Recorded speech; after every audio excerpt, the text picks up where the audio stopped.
नमस्कार। कुछ दिन पहले मैंने कुछ वीडियोस रिलीज़ किए थे पब्लिक स्पीकिंग के ऊपर, मोटिवेशनल स्पीकर कैसे बनना है। तो आप लोगों ने बहुत उस पर प्यार दिया था, लेकिन कमेंट सेक्शन में आप उसके जाओगे तो मैंने नोटिस किया कि बहुत सारे लोग ये बोल रहे हैं कि पब्लिक स्पीकर तो बनना है, अच्छा स्पीकर बनना है, लेकिन डर बहुत लगता है। तो इस डर को ओवरकम कैसे करें, पब्लिक स्पीकिंग सुधारे कैसे।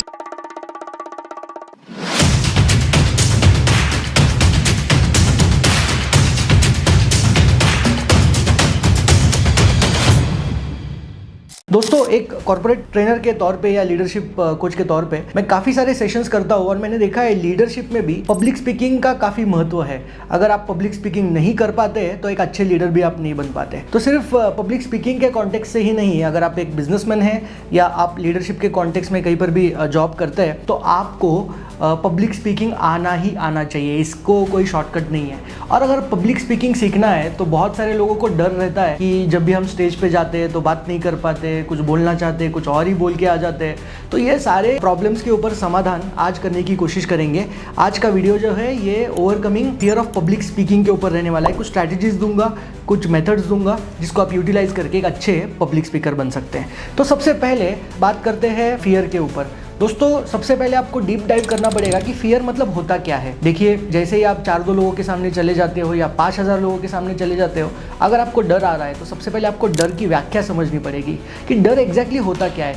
ये एक स्थिति हो जाती है कि जहाँ पर आपको समझ में नहीं आता क्या हो रहा है। जैसे आप देख सकते हैं कुछ कॉमन सिम्टम होते हैं, जैसे टेंशन आ जाना, नर्वस हो जाना, रैपिड हार्ट बीट हो रहे हैं आपके, स्वेटिंग बहुत हो रहा है, आपको गर्मी हो रही है, वॉइस आपका शेकी हो रहा है, आप जो बोलना चाहते हैं वो बोल नहीं पा रहे, ब्रीदिंग में डिफिकल्टी आ रही है। तो एग्जैक्टली ये सारे सिम्टम्स ये दर्शाते हैं कि आपको फियर आ रहा है, आपको डर लग रहा है और पब्लिक स्पीकिंग में आप अटक गए हो।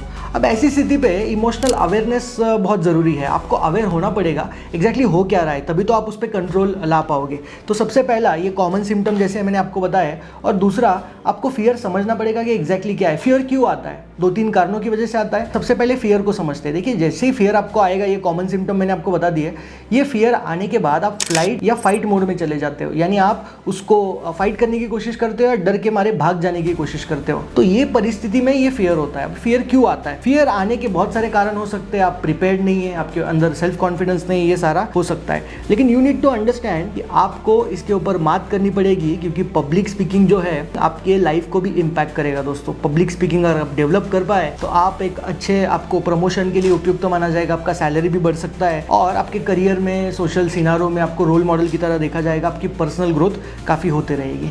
तो सबसे पहला अंडरस्टैंडिंग द फियर, मैंने आपको बताया कि फियर को पहले समझना पड़ेगा, अवेयर होना पड़ेगा कि फियर क्या है, कौन सी स्थिति है, साइकोलॉजी की कौन सी परिस्थिति है, और ये सारा आप अंडरस्टैंड करके फिर उस पर कंट्रोल पा सकते हैं। तो दूसरा मैं आपको बताता हूँ कि प्रिपरेशन। अब जैसे ही फियर आया, फियर क्यों आता है मैंने आपको बोला, उसका और एक कारण है फियर आने का। Fear itself says be prepare.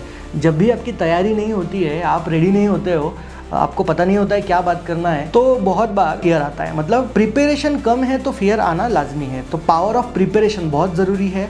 अगर आपको ओवरकम करना है फियर पे तो सबसे पहला है नो योर मटेरियल। मतलब आपको क्या बात करना है, आपका टॉपिक क्या है, उसके ऊपर आपका थरो रिसर्च है क्या, आपका जो स्पीच है, आप जो बात करने वाले उसका फ्लो तो भी एटलीस्ट आपके पास है क्या। मैं नहीं ये बोल रहा हूँ कि स्क्रिप्ट पूरा बना लीजिए, लेकिन एटलीस्ट वो फ्लो होना चाहिए कि इसके बाद मैं ये बात करूँगा, ये बात करूँगा, ये बात करूँगा, और प्रैक्टिस चाहिए वो डिलीवरी की। थरो प्रिपरेशन होगा तो फियर थोड़ा कम आएगा। तो पहला स्ट्रैटेजी क्या है हमारा, पावर ऑफ प्रिपरेशन में पहला है आपका नो योर मटेरियल। मतलब आपको कहाँ से पढ़ना है, कहाँ से रिसर्च करना है, क्या करना है ना, वो स्पीच आपको पूरा आउटलाइन चाहिए। दूसरा, जैसे एक अच्छे मूवी के लिए डायलॉग बताया था, फिल्में सिर्फ 3 चीजों की वजह से चलती है, entertainment, entertainment, entertainment. Public speaker बनने के लिए एक ही रास्ता है दोस्तों, प्रैक्टिस प्रैक्टिस प्रैक्टिस। प्रैक्टिस करते रहना है, आपको रिहर्सल करते रहना है। जब भी आपका सेशन होगा ना, उसके पहले रिहर्सल कीजिए। रिहर्सल कैसे? 1-on-1 भी कर सकते हैं, मिरर में देख के कर सकते हैं, खुद बात करके देख सकते हैं, या 2-4 लोगों को बिठाइए, अपने दोस्तों को, अपने टीम मेंबर्स को, और बात करने की कोशिश कीजिए। स्मॉल ऑडियंस में बात करने की कोशिश कीजिए। और बहुत बार आप खुद के वीडियोस भी बना सकते हो। वीडियोस को देखिए, फिर बात कीजिए, फिर रिकॉर्ड कीजिए। मतलब ये रिहर्सल करने से आप खुद को देखोगे, आपको पता चलेगा कि मैं कैसे बात कर रहा हूँ, गलत बात कर रहा हूँ, अच्छा बात कर रहा हूँ। तो इससे आपका एक सेल्फ असेसमेंट होगा, जिससे आपका वो फियर पे कंट्रोल आएगा, यानी पब्लिक स्पीकिंग पे कंट्रोल आएगा। तीसरा, पावर ऑफ प्रिपरेशन में मुद्दा है आपका नो योर ऑडियंस। बहुत बार हम ऐसे ही चले जाते हैं, हमको ही नहीं पता वो क्या सुनना चाहते हैं, कौन ऑडियंस है, उनके पेन पॉइंट्स क्या है। तो आपके ऑडियंस कौन है, उनका डेमोग्राफिक्स क्या है ना, कौन सी भाषा वो बोलते हैं, कौन से एरिया ऑफ इंटरेस्ट उनके हैं, उनके एक्सपेक्टेशन क्या है, तो ये सारा इंपॉर्टेंट है, यानी नो योर ऑडियंस। तो ये 3 पॉइंट जैसे मैंने आपको बताया, पहला नो योर मटेरियल, दूसरा प्रैक्टिस प्रैक्टिस प्रैक्टिस, और तीसरा नो योर ऑडियंस। ऑडियंस पता होना बहुत ज़रूरी है, पढ़ाई करना चाहिए ऑडियंस कौन है। अब आते हैं तीसरे मुद्दे के ऊपर, building the confidence, mindset and techniques. अब देखिए इसमें बहुत बार फियर आता है ना, तो आपको सबसे पहले आपका फोकस जो है ये पूरा लेके जाना है आपके स्ट्रेंथ्स के ऊपर। हम लोग फियर आने के बाद अपनी वीकनेसेस देखने लगते हैं, मैं ऐसा हूँ वैसा हूँ, अच्छा नहीं दिख रहा हूँ, मेरा ब्लेजर अच्छा नहीं, मेरा शर्ट अच्छा नहीं है, या मैं बात कर रहा हूँ वो सही बात कर रहा हूँ क्या, मेरा इंग्लिश अच्छा है नहीं है। तो सबसे पहले आपको सारा फोकस लेके जाना है आपके स्ट्रेंथ्स के ऊपर। आप बोलोगे कैसे फोकस लेके जाना है, सबसे पहले आप प्रीवियस जितने भी अकॉम्प्लिशमेंट हुए ना उसके ऊपर फोकस कीजिए।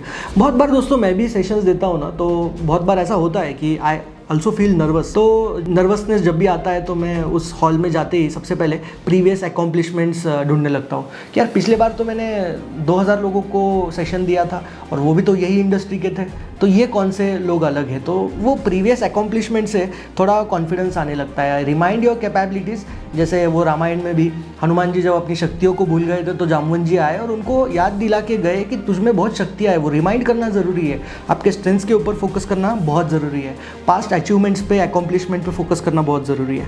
दूसरा, आपके अंदर जो नेगेटिव थॉट्स आ रहे हैं ना उसको चैलेंज कीजिए, उसको काउंटर कीजिए, उसको चैलेंज कीजिए, उसको बताइए कि देखो मैं बोलते ना वो डर के आगे जीत है, वो डर को चैलेंज कीजिए कि मैं इस बार करके रहूँगा, अगर मैं अभी भागा तो फिर मैं आगे कुछ अकॉम्प्लिश नहीं कर पाऊंगा, तो आज उसको मैं चैलेंज करूँगा। तो सेल्फ टॉक कीजिए, खुद को चैलेंज कीजिए, बताइए करके ही दिखाऊंगा मैं, आज का जो सेशन है वो ज़बरदस्ती करूँगा। उसके बाद तीसरा है विजुअलाइज कीजिए सक्सेस। बहुत बार सेशन होने से पहले ही जब मैं रात को सोता हूँ प्रिपेयर करके, तो मैं सोचता हूँ कल का सेशन बेस्ट ही होने वाला है, ज़बरदस्त होने वाला है। टीम को भी बोलता हूँ टेंशन मत लो, कल का सेशन जो है ज़बरदस्त होने ही होने वाला है।